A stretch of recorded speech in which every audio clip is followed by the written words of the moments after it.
Hello, let's go back in time. 2021, hindi pa kami kasal ni Mrs. at nagde-date pa lang kami dito. I just wanna show you guys yung cute na ginawa ng Montañosa Film Festival, which is the Baguio City Drive-In Theater concept. Shoutout sa Baguio Volkswagen Club. Pangarap ko din magkaroon ng ganito, so maraming salamat at pina-experience nyo na makasakay kami dito.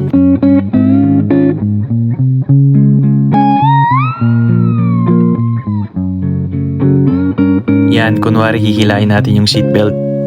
Ops, ay nahuli. Isa pa.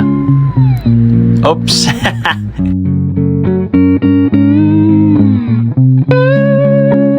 Napakasarap naman sa feeling na pinapanood mo dito yung sarili mong film. Shoutout to my co-director Jero Ham Films. Tapos yung team ko, maraming salamat to the organizers, to our men.